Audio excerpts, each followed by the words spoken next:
दरभंगा जिला के केवटी थाना क्षेत्र में बीते 21 जुलाई की रात मोहम्मद रेहान की हत्या के मामले में अब नया मोड़ ले लिया है। परिजनों ने निष्पक्ष उच्च स्तरीय जांच की मांग की है। मृतक के पिता ने पुलिस महानिरीक्षक को आवेदन देकर मामले की जांच कर अन्य अधिकारी से कराने का अनुरोध किया है। परिजनों का कहना है कि उन्हें आशंका है कि घटना में कुछ अन्य लोग की भूमिका हो सकती है, जिनकी जांच पूरी तरह पड़ताल नहीं हुई। परिवार ने घटना स्थल पर लगे सीसीटीवी कैमरे और लाइट से हटाए जाने से संबंधित बिंदुओं की भी जांच कराने की मांग की है। आवेदन में कहा गया है कि घटना के बाद चाकू और झोला बरामद होने की जानकारी सामने आई, लेकिन मृतक से संबंधित पैसों की बरामदगी और सभी संदिग्ध व्यक्तियों से पूछताछ को लेकर परिवार संतुष्ट नहीं है। मृतक के पिता ने रेहान और संदिग्ध लोगों के मोबाइल नंबर की कॉल डिटेल की जांच कराने की मांग की है, ताकि घटना से पहले और बाद की गतिविधियों की जानकारी मिल सके। परिजनों ने पूरे मामले की निष्पक्ष जांच,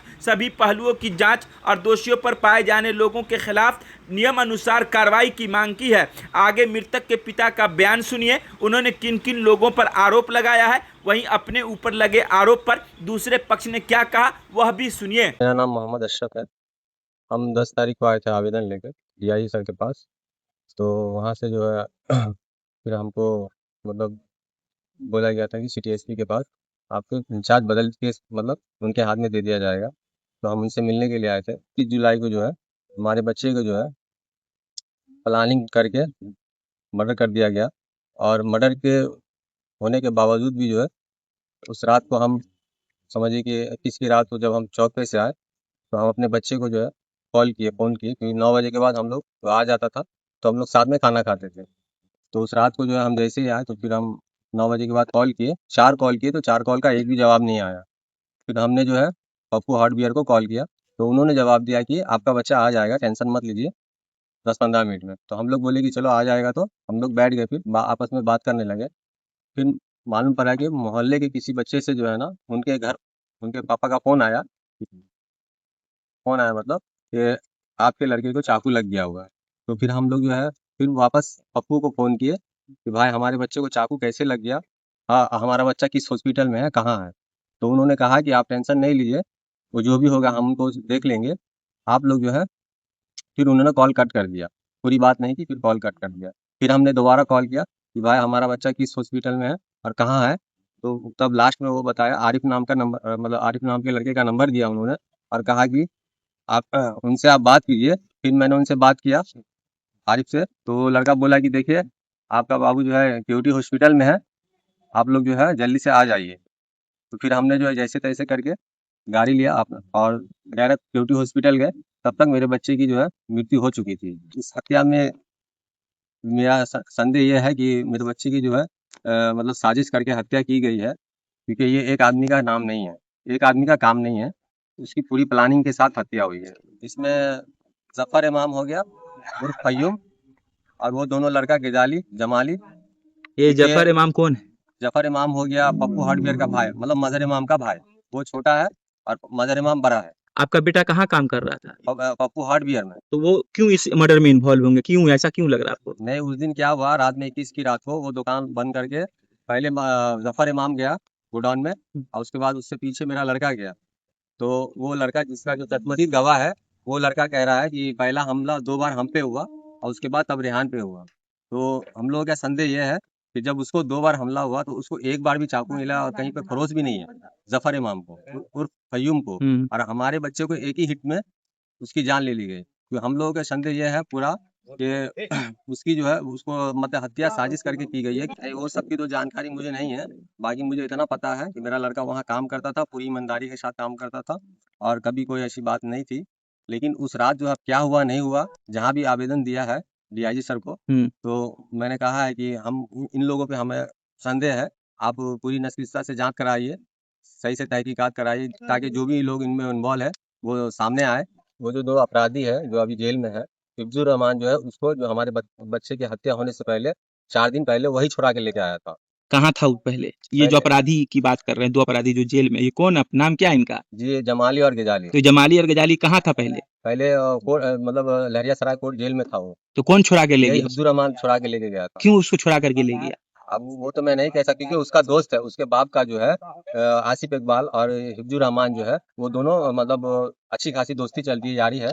जफर इमाम उर्फ फयूम, उसके ऊपर मुझे पूरा संदेह है कि वो भी इस हत्या में शामिल है। वो मदर इमाम के जीजा जी है और वो भी गांव के ही है, और वो उन्होंने जो है पूरे केस को जो है घुमा के रखा है और हम लोगों को भी घुमाया है, और इसमें प्रशासन को भी जो है उन्होंने घुमाया है, क्योंकि ना हमें आवेदन में जो हम लोगों को कुछ प्रशासन ने कुछ पूछा है, ना हम लोगों से कुछ बात किया है, उन्होंने ही सारा काम किया है, हिफ्जुर रहमान ने ही। इसी शक के मतलब आधार पे जो है हमने जांच अधिकारी को चेंज किया है। डीआई साहब से पहले हमने आवेदन बात की और उन्होंने ही हमें आश्वासन दिया कि ठीक है, हम इंचार्ज बदल देते हैं। अब ये तो मैं नहीं कह सकता हूँ कि हिफ्जुर रहमान इसमें क्यों इन्वॉल्व है, लेकिन सब एक ही है, चाहे आसिफ इकबाल हो, हिफ्जुर रहमान हो, या फिर पप्पू हार्ड बियर हो। अब ये तो जांच का मामला है, जांच जो चल रही है, तो डीएसपी सर भी इसमें इन्वॉल्व है, थाना प्रभारी है, एसपी सर है, आईजी सर है, बहुत सारे हैं इसमें अफसरान। वो अपना जो है तहकीकात कर रहे हैं, जांच कर रहे हैं, जो दोषी होगा उसको तो सजा मिलेगा। और हम भी चाहेंगे जो जो इसमें इन्वॉल्व है, चाहे कोई कोई क्यों ना हो, सबको सजा मिले। तो ये चीज भी जांच का विषय है कि 2 दिन पहले वहां पर कैमरा था या नहीं था।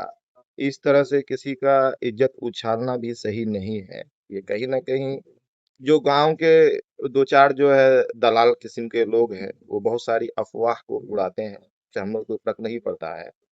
और ये तो तहकीकात का मामला है कि कैमरा था या नहीं था। तो अपना पुलिस अपनी तहकीकात करे कि वहां पर कैमरा था या नहीं था, या समाज से भी पूछे वहां पर।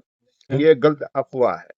ये असल में अभी जो जनरल होने वाला है इलेक्शन जो मुखिया का, उसमें कहीं ना कहीं मैं भी एक कैंडिडेट हूँ।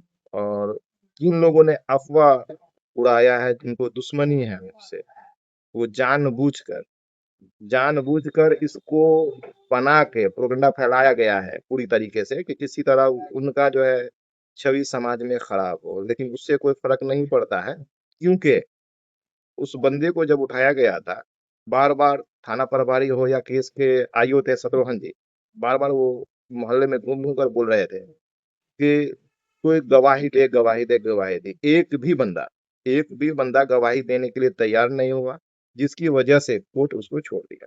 वो तो खुद अपने पावर का अंदाजा नहीं है कि हो सकता है कि कोर्ट को हमने खरीद लिया एक करोड़ रुपया के लिए, तो यही साबित होता है। हत्या आपका पड़ोसी है, इसमें कितनी सच्चाई है उसकी, इस पड़ोसी वजह तो से पूरा जो कर गांव रहे है हैं आप। सर, पड़ोसी तो पूरा गांव है। और इससे पहले तो जो लोग इन चीजों को हवा दे रहा, वो सब छुड़ा के लाया है। दिल्ली में 10,000 रुपया अपने जेब से दे के, दिल्ली जेल में बनता उसको छुड़वा के लाया है। ये हत्या के एक दिन पहले मुलाकात हुआ था, कहाँ मुलाकात हुआ था? तो कॉल हिस्ट्री निकालेगा प्रशासन जो है, मोबाइल का डिटेल निकालेगा, मोबाइल का लोकेशन निकाले कि कौन किसके साथ था, उसे साफ साफ हो जाएगा पूरा आईने की तरह। सर ये गलत है। ये कहीं ना कहीं माइंड सेट करके, तो उसके फादर बहुत शरीफ आदमी है और अच्छे आदमी है बेचारे, और गरीब है।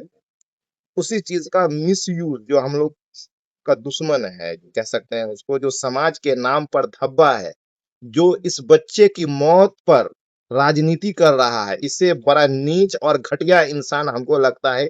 इस समाज में उसको रहने का कोई अधिकार नहीं है, ऐसे लोगों को जो इस तरह का अफवाह उड़ा रहा है। उसके फादर को ना मैं पहचानता था, ना उसकी माँ को पहचान। उस बच्चे से हमें लगाव था, क्योंकि पप्पू हार्डवेयर पे वो बच्चा काम कर रहा था। काम भी कर रहा था तो वो स्टाफ की हैसियत से एक तरह से नहीं था वहां पे। सब उसको एक घर का मेंबर समझते थे, और उसी तरह का रख रखा होता हर चीज।